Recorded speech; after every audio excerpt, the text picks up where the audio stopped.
Hoje, quando eu conversava com um seguidor, ele me falava que basicamente ele ganha a vida trabalhando com as famosas bets.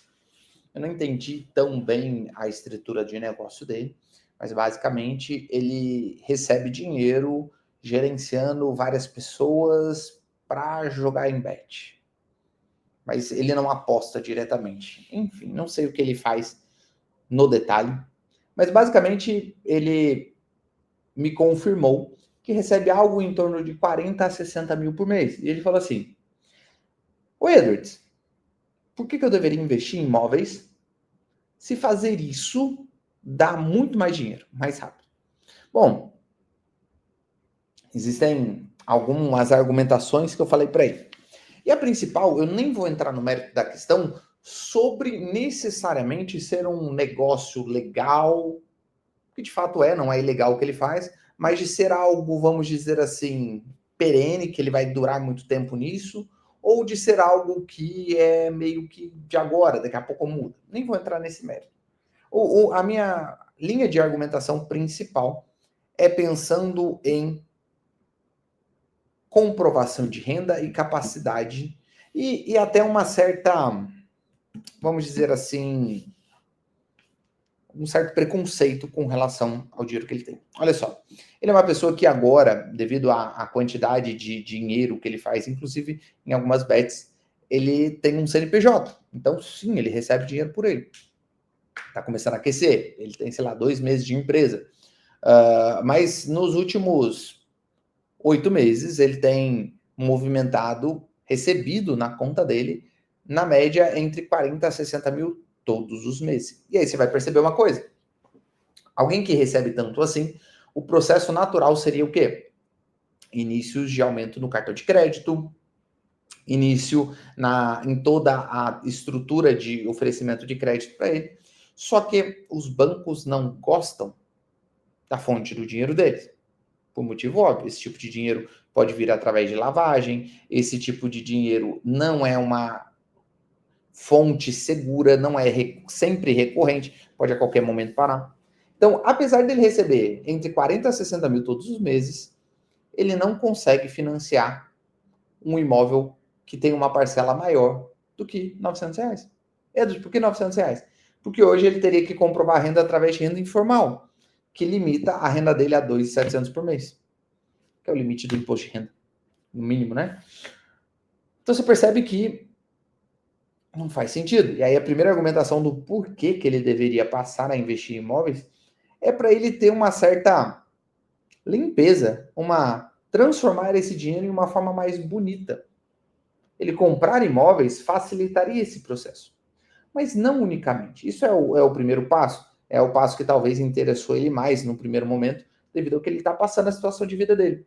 Mas uma outra coisa interessante é que dos investimentos é uma das coisas que valorizam muito. Eu queria mostrar para você uma notícia que eu estava vendo aqui recentemente. Olha só. A rentabilidade dos imóveis residenciais no Brasil alcançou um patamar recorde em 2024, chegando a 19% ao ano. Vamos lembrar que em 19% ao ano, no ano passado, a taxa de juros nem estava tão alta assim, não da forma que está hoje, 15%. E aí tem uma conta interessante que a maior parte das pessoas esquecem de fazer. Ele fala aqui, ó, o que aconteceu? O retorno do aluguel foi de 6% ao ano. 6% ao ano é basicamente ali 0,5% ao mês, pensando no ano todo, e quase 13% de valorização do imóvel. Mas agora tem uma coisa que é interessante. Toda essa situação, todos esses valores são sempre pautados e baseados no valor de mercado daquele imóvel. Por quê? Usualmente, as pessoas elas vão, normalmente, comprar o imóvel pelo valor de mercado. Talvez você consiga algum desconto. Mas a grande lógica que está, e é daí que surge aquele grande bordão de que o imóvel você lucra na compra, é que se um imóvel de 300 você compra mais barato, a sua valorização é consideravelmente maior. Então vamos fazer um exercício mental aqui para ficar fácil de você pensar. Pensa comigo assim, ó. Se você tem um imóvel de 200 mil, 0,5% ao ano, ao mês, seria uma um aluguel de R$1.000, certo? Tranquilo? Uma valorização, vamos arredondar, de 12%. A gente está falando que seria 24 mil. Isso? 12%? Isso. 12%, R$24.000. Legal. Agora, vamos supor que você, em hipótese, pague apenas R$100.000 nesse imóvel. Por qualquer motivo que seja. Você conseguiu um desconto de alguém aí, R$100.000 desse mesmo imóvel. Então, o aluguel, você não vai cobrar R$500 a pessoa. Óbvio que não. Por que você cobraria 500 se as pessoas estão pagando 1.000 por aquele aluguel, certo? Então, você vai alugar por 1.000. Isso vai te dar R$1.000 de aluguel. Pensando no valor que você pagou, a gente está falando basicamente de um rendimento mensal de 1%. Mas não apenas isso. Lembra que esse imóvel, em um ano, valorizou R$24.000, porém, você fez uma aquisição por 100 mil. 24 mil por 100 mil, para fazer a conta, você divide um pelo outro, a gente está falando de 24%. Então, peraí, na verdade, eu transformei uma conta que dava ali em pelo menos 19% ao ano, 18% ao ano, né, pensando em 6% de aluguel e 12% de valorização, para 12% de aluguel e 24% de valorização. Estou falando de 36% em apenas 12 meses. Aí que vem a grande sacada. Aí que vem o jogo. E aí foi por isso que eu falei para ele, cara, você tem a segurança de um imóvel, a segurança de um mercado muito antigo, que tem uma facilitação em você transformar esse dinheiro que não é tão bonito, vamos dizer assim, em um dinheiro mais bonito. Pessoas adoram imóveis. Os bancos, principalmente. Não é à toa que você consegue crédito com garantia imobiliária. Não é à toa que é muito fácil você fazer isso. Não é à toa que quando você começa a receber aluguel, você começa a receber crédito. Muito mais fácil. Além disso, você transformou uma rentabilidade que saiu da casa dos 19%, 18% no nosso exemplo, para 36%. Mas, Edwards, isso apenas se eu conseguir comprar um imóvel pela metade do preço. Sim. E aí entrou o exemplo, ou a solução que eu dei para ele de você comprar imóveis de leilão. Se o grande calcanhar de Aquiles, ou o grande objetivo de toda pessoa que mexe com o mercado imobiliário é lucrar na compra, se você entra no leilão, onde o objetivo primário é comprar mais barato, logo, você já está lucrando, você já está saindo na frente. Cara, eu estou falando uma consideração de você fazer 36% ao ano sem pensar em venda. Me fala que tipo de rendimento te dá 36% ao ano sem precisar vender. Seria o equivalente a yield, a dividendo. Vamos dizer assim. Essa é a lógica do jogo. Pouquíssimos. Agora, pensa numa estrutura, e eu falando para ele, pensa numa outra estrutura agora. Você hoje tem 23 anos. Imagine que fosse possível você fazer com que este imóvel fosse pago para, ou melhor, por alguém. Você não precisasse desembolsar esse dinheiro. Alguém comprasse o imóvel para você. Você precisaria fazer o inicial, colocar um dinheiro, mas depois você receberia esse dinheiro de volta e a partir dali alguém pagaria esse imóvel para você. Com esse dinheiro que você recebeu de volta, você poderia fazer de novo. Colocar outra pessoa para pagar o imóvel para você. E você tem o dinheiro de volta. Essas pessoas param de pagar esse imóvel num prazo de mais ou menos 10 a 15 anos. E a partir daí, o seu imóvel está valorizado, quitado, sem que você tenha que ter pago nada por isso. Essa é a grande sacada de como você constrói patrimônio. Aí falou, pô, isso seria mágico, mas onde é que eu vou achar uma pessoa que queira pagar um imóvel para mim? Eu falei, no mercado basicamente existem milhares, para não dizer milhões de pessoas que pagam aluguel. A lógica que eu expliquei para ele é simples. Você compra o imóvel no leilão, ele já está com desconto, você já está recebendo, já está lucrando na compra dele. Mas aí, o que você vai fazer com essa sua empresa é utilizar um consórcio. Edu, mas por que o consórcio? O consórcio é ruim. Cara, esquece o que você ouviu da Natália Arcuri.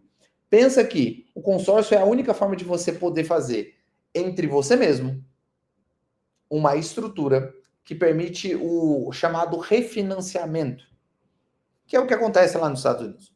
Lá nos Estados Unidos, você tem um imóvel que você financiou por 100, mas depois de um ano ele está valendo 200, você pode refinanciar ele por 200. O banco vai te emprestar ele 200, vai bater o 100 e agora você recebe 200. Essa é a lógica. Dá para fazer isso no Brasil? Não. Então você usa o consórcio. Você pega na sua pessoa física, você, pessoa física, comprando no leilão. E aí você recebe na pessoa jurídica um consórcio, compra da pessoa física. Pronto. O dinheiro volta integralmente para sua mão para você ir para o leilão. E agora um imóvel com dívida que a sua empresa tem e ela vai colocar um inquilino para pagar. Essa é a estrutura, porque 10 a 15 anos é o prazo normal de que um consórcio tende a se quitar. Aí eu falei para ele, você tem 23 anos, daqui 10 ou 15 anos, vamos colocar 10 anos, você vai ter 33 anos. Vamos fazer uma simulação aqui que em 10 anos você faça apenas 4 imóveis desse por ano. Eu estou falando que a cada 3 meses você vai fazer uma operação como essa. Em 10 anos você vai ter 40 imóveis. A partir dos 10 anos esses imóveis começam a ser quitados. 40 imóveis, pensando em tempo de hoje, recebendo um aluguel de R$1.000, isso implica que você vai estar recebendo 40 mil por mês. Fora que cada um imóvel, a preço de hoje, nesse cenário, estaria valendo 200 mil. 40, a gente está falando de 80 milhões. 80 milhões pago com o dinheiro dos outros. Numa estrutura segura. Ah, Edson, você está dizendo que é só coisa boa. Cara, tem as suas dificuldades no leilão? É óbvio que tem. Mas tem a grande facilidade. É um mercado muito bom, é a segurança imobiliária, é o processo de alavancagem que te permite e a rentabilidade que, desde que aconteceu a pandemia, as coisas só aumentam. Aí você pode ouvir falar, talvez você seja um pouco mais antenado e fale assim, pô, mas agora, com a taxa de juros a 15%, os imóveis tendem a se desvalorizar, porque as pessoas não querem comprar imóvel. Você não está errado. Mas agora é o momento real de você comprar. Por que isso, Edson? A minha grande tese é pensar em você comprar imóveis e nunca vender, sempre deixar alocado. Então, para isso, você precisa fazer uma boa compra. Pensando nessa estrutura, pense que, com os juros altos, poucas pessoas estão dispostas a pagar esses juros. Mesmo que você possa renegociar, as pessoas não vou deixar para o ano que vem. Então, hoje, um imóvel, vamos supor que no mercado tradicional você compraria a 500, talvez você consiga encontrar ele a 430. Isso eu não estou falando de leilão, estou falando do mercado tradicional. As pessoas vão querer cada vez mais baixar um pouco o preço para vender mais rápido. Nessa estrutura. Se você compra um imóvel, pensa que você comprou um imóvel de 500 por 250 no leilão. Em vez de vender a 430, que é o preço que as pessoas estão conseguindo vender agora, você segura esse imóvel. Em algum momento, lá para o meio do ano que vem, talvez para o final do ano que vem, a taxa de juros existe uma tendência de queda. Neste momento, os imóveis já terão valorizado. E as pessoas com taxa de juros mais baixa vão estar procurando imóveis. Quem terá esses imóveis para vender vai poder colocar o preço que quiser, inclusive subir. Então, o melhor momento do mercado imobiliário agora não é de venda, é de compra. E aí, nesse período, você deixa alocado. Depois de todos esses argumentos, falou, putz, isso é excelente. E aí, o que a gente precisa fazer? Eu falei, cara, primeira coisa, você precisa saber comprar um imóvel de leilão. A estrutura básica está nesse. Porque toda a técnica, o método para o leilão é uma coisa relativamente simples. O calcanhar de Aquiles está em você comprar bons imóveis e é isso que você precisa juntar. Comprar bons imóveis e aprender a arrematar um imóvel de leilão. Inclusive, se você quiser aprender isso, aqui no link na descrição tem o Leilões Caixa do Zero Arrematação em 60 dias. É um treinamento prático voltado para que você aprenda a arrematar um imóvel de leilão em 60 dias. Pô, Eros, mas o nome é bonito, mas e se eu não arrematar? A gente devolve o seu dinheiro. Você só tem que mostrar lá, ó, fiz tudo isso que você falou, não deu certo. Devolvo o seu dinheiro. Sem perguntas. Essa é a lógica do jogo. Espero que esse vídeo tenha te ajudado. Nos vemos no próximo. Aquele abraço. Valeu!